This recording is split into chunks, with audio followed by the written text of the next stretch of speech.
Hello, America. I'm Mark Levin, and this is Life, Liberty, and Levin Saturday. We have two great guests this evening, Representative Elise Stefanik and Dan Hoffman, as you know, expert on Russia. But before we get to them, let's talk about a big matter, something that matters now, will matter tomorrow, and for 100 years from now. And that is, in my view, the decline of the West. That's the trajectory. Athens is gone, Rome is gone, the British Empire is gone. What's going to happen to the West, specifically America? We see the rise of Marxism and Islamism. For years on this network, and in my book, American Marxism, and in my book, On Power, my new book, I've talked about this fusion of Marxism and Islamism. People finally here and elsewhere have awakened to this fact. You can see it in this candidate running in New York, Mamdani. You can see it in Congress. You can see it with Tlaib and Omar and Bernie Sanders and so forth. You can see it all over the world. In European capitals. You can see it on our college campuses, this fusion of Marxism and Islamism. But two things I want to bring up about this, and I want to dig into this because this is crucially important. And if we don't do it, it's not going to be done. And that is this. The one person who's trying to save the West, who's trying to save the United States from this trajectory is President Donald Trump. He sees it. That's why he's trying to secure the border. That's why he's trying to deport individuals who hate our country and are undermining our country, and rather than assimilate into our society, are trying to destroy our society. That's why he's built up NATO the way he's built up NATO, in a brilliant way. We'll talk about that later in the program. That's why when he sees with Iran and other enemy states that want weapons of mass destruction, nuclear missiles and so forth that they can use against us, he can't turn his back. This is a man who also sees that we need to rebuild our economy, our industrial base, to strengthen our country. This is a remarkable man, this President Donald Trump. He's the one world leader who's trying to pull the West out of the movement towards the abyss, including our own country.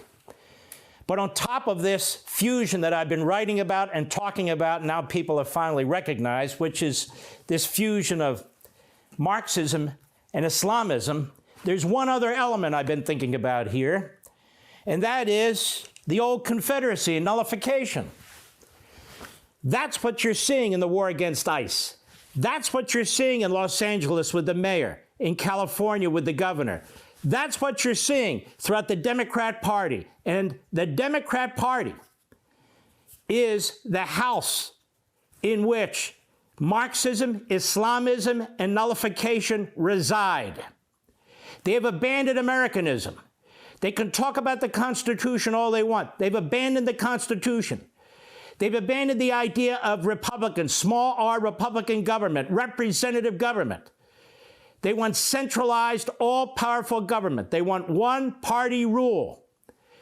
What is Marxism? It's hilarious. You got a guy running for mayor in New York City who says he's concerned about affordability. I don't know. When I think about affordability, the word Marxism doesn't come to mind, does it to you? Or when I think about tolerance, the extremist Islamists, that doesn't exactly come to mind, does it to you?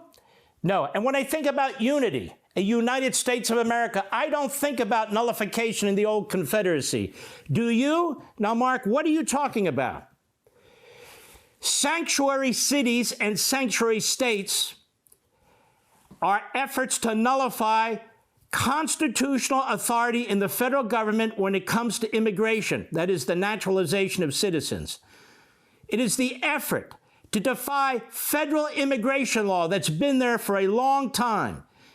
First open borders when they pretended they weren't open, and then they claimed they needed bipartisan legislation. Those borders were open intentionally. Why? Why? As a magnet to Marxists and Islamists, as a magnet to individuals, mostly from the third world, who would come into the country, many of them come into the country and would not assimilate into our country.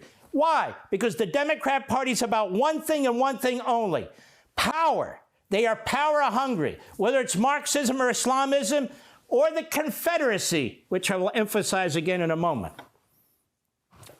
They do not stand for Americanism. They don't care. And so now lawlessness, disorder, attacking the cops, now attacking federal law enforcement. They object to deportation. Who did they embrace 6 weeks ago? They embraced a man who was part of MS-13, who was a wife beater, who was a human trafficker. They go down to El Salvador. They embrace this guy. They still embrace this guy. They embrace these individuals who come to the country, who hate Jews, who promote Hamas front organizations. They all have a home in the Democrat Party. They all have a home in the part of the culture that is aligned with the Democrat Party, academia, the media. This is serious, folks, and I'm here to break this down. Marxism, Islamism, the fusion of the two, and the old Confederacy, the Democrat Party and the old Confederacy. What is a sanctuary city? It's a nice name. Oh, a sanctuary. Oh, I love sanctuaries. Sanctuary state. That is an absolute defiance of the Constitution and federal law. Not for some good cause, for the cause of the Democrat Party. They do not want any of the people who came in here illegally deported, period. Whether they're horrendous murderers, rapists, predators, whatever they are, they don't want any of them removed. Is that what our immigration law says, by the way? That only criminals who've committed criminal acts apart from coming here illegally, which is a criminal act, but additional criminal, only they are to be deported? No. We have deportation requirements for people who come here illegally. And so they're trying to create an atmosphere, they're trying to create an environment where we can't deport illegal aliens. Not just criminals, but anybody. Where are you going to go? Are you going to Home Depot, 7-Eleven, a community center, a school, a church, go to their homes? I'm thinking, well, where else are they? In other words, where else are they? That's where they are. Oh, but you can't do that. You're going to be breaking up families. You're going to be doing this. You're going to be doing that. We have prisons filled with millions of prisoners that break up families. Should we open those doors too? Probably I shouldn't give them that idea because, you know, they've been working very, very hard to decriminalize crime, to get Soros prosecutors in and to attack cops with their activist judges as well. But what are they doing? Power. That's what they want. Now let's talk a moment about this whole idea of nullification. Sanctuary cities are about nullifying the Constitution and federal law. This is very, very important to understand. Nullification of federal law, followed by secession. This is our history. Followed by the Civil War. That's what took place. Now, this idea of nullification is not federalism. Unfortunately, there are some quacks out there who think federalism means that states can nullify federal law. There's a supremacy clause. That doesn't mean the federal government's involved and controls everything, but there's a supremacy clause that when you have a conflict of laws, the federal law applies. Why? Because otherwise you have anarchy. Now, why is nullification unacceptable? Well, James Madison told us. Madison explains the Constitution is loaded with avenues that can be taken when you have a conflict of laws. You also have your representatives in Congress and in the Senate. You have the impeachment clause of the Constitution. There's many things you can do. And again, you have the amendment process to the Constitution, but you cannot have nullification. He also pointed out with this issue of secession, states can't just leave the Union. Why? Mr. Constitution, he was the author, the main author of the Constitution. Why, Mr. Madison? He said, because once the states signed on to the federal Constitution, the citizens of the states are also citizens of the United States. So a state can't deny its citizens citizenship in the country. That was his argument. That was his point. He was very concerned that we were headed toward a violent, civil war if this issue of nullification couldn't be resolved. Look at the violence in our streets today. Look at it. Look at it. You have members of Congress. You have mayors. You have governors, all Democrats, all singing from the same sheet of music. That deportation, literally, deportation of any kind is unacceptable. Oh, now and then they'll say, okay, the criminal's fine. As if you go in and somebody wears I'm a criminal, and somebody else says, I'm not a criminal. They open the border, tens of millions of people come in here illegally. Our enemies, as the president says, are shoving their criminals, their terrorists, into our country. others into our country who they don't want. And now they're in our country. And so what's the Democrat Party's answer? Well, they're certainly not going to enforce immigration law. They're not known for enforcing immigration law. When they had the government for 4 years, they and Biden did not enforce immigration law. They undermined it, they sabotaged it, they defied it in order to bring millions into the country. Why? There's only one reason: to empower the Democrat Party so they'd have more congressional districts, so these individuals would have children under birthright citizenship. If it's not reversed, those children become automatically citizens. And then you have chain migration. What can they do? Hey, I can bring in 17, 20, 25 relatives. Then the country's gone. Except for the Democrat Party, it survives. If you think of the Democrat Party as a communist party, and you should, because that's how they think of themselves, even though they'll never say it, it's about the party, not the country. In China, Xi, the only reason he could lead the country is because he heads the party. It's about the party. In communism, it's the Communist Party. You owe fealty to the Communist Party. You owe patriotism and loyalty to the Communist Party. Otherwise, you cannot serve in any significant governmental role, let alone the chairman or the president or the prime minister or whatever they call themselves. That's what's happening here in what I call negative power. Negative power. Marxism. Islamism. Now, some of you might say, well, what the hell do Marxism and Islamism have in common? I mean, after all, Marxism doesn't believe in religion, and Islamism, well, is a fundamentalist belief in Islam. Folks, it's the means. The means are the same. Islamism, as practiced in so many parts of the world, is not exactly known for tolerance, is it? It's not exactly known for the diversity of viewpoints. It's not exactly known for, well, the principles that underlay the Enlightenment. When you're dealing with Iran, when you're dealing with Hamas, when you're dealing with these terrorist states, you're dealing with the 7th century. You're dealing with primitive, barbaric ideologies. You don't have to believe me. Read their so-called scholars. Read what they're saying. This is what they're saying. The West must be destroyed. The West must be destroyed. Who else says the West must be destroyed? Marx. Read what he said. The West must be destroyed. What do they want to destroy? Every single social association that exists. The Islamists wipe out the West, wipe out Muslims with whom they disagree. The Jews got to go, the Christians got to go, the Hindus got to go, the Buddha, everything has to go. We need a purified, fundamentalist, religious belief system. God demands it. Marxism. Everything has to go. All of history is wrong. All that history created is wrong. We need to eliminate our connection to history, particularly economic history, particularly materialism, but not exclusively. All these institutions have to go. Even the family structure has to go. Even the social structure where parents raise children. The state needs to raise the children. Hence, you have Montgomery County, Maryland, the decision a few weeks ago by the Supreme Court stopping the county from preventing parents to remove their children from educational coursework that the family finds appalling. Marxism and Islamism, when it comes to the means, have everything in common. Coercive, violent.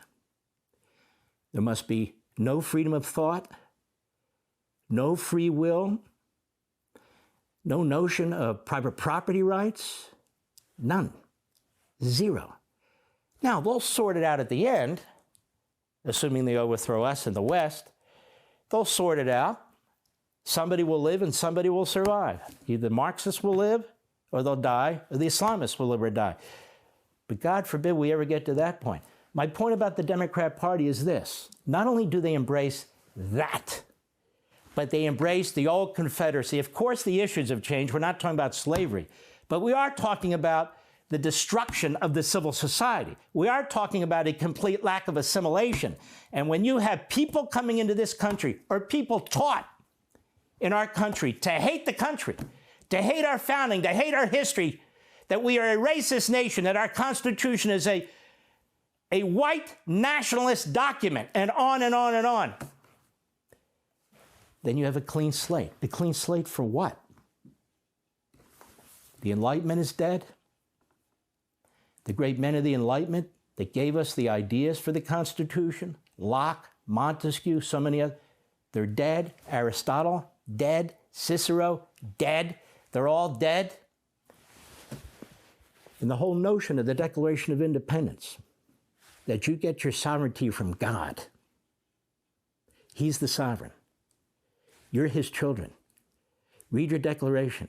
Therefore, when you set up a government, the people are the sovereign, not the ruling class, not imams, not the chairman of this party or that party. You are. You are. That all is destroyed. All of it. That is what's taking place in our country today. Now, you can see seeds of it growing. New York City, Minneapolis, Los Angeles, Dearborn, other places around the country.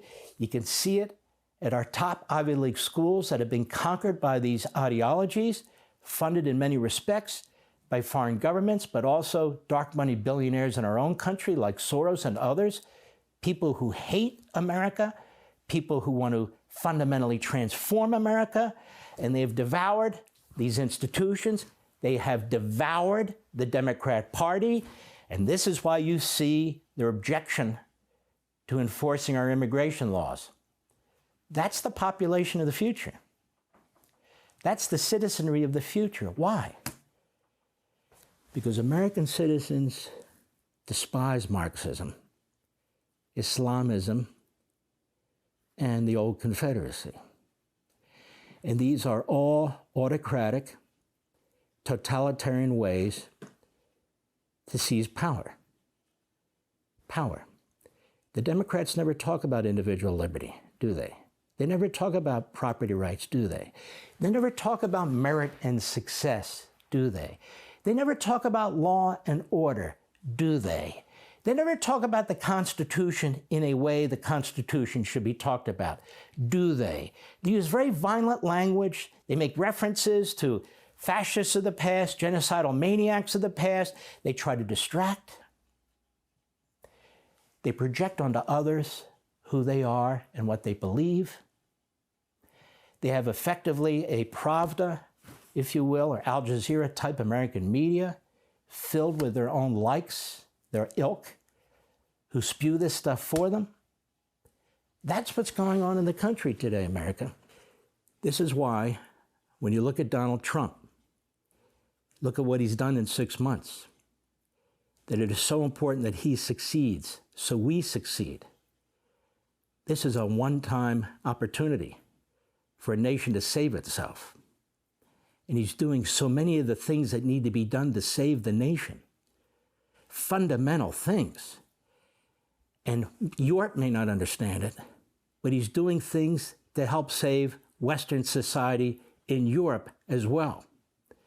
This is a historic, iconic figure who's doing things that are crucially important. This is why the Democrat Party hates him. This is why the Washington, New York, LA establishment hate him. This is why they want him to fail. And this is why it's important that we, Mr. and Mrs. America, who love this country, who want nothing to do with Marxism, Islamism, the old Confederacy, we believe in tolerance and freedom and success and the Constitution and the rule of law, legal immigration, not aliens pouring over the border and making demands. This is why we need to stick with our president.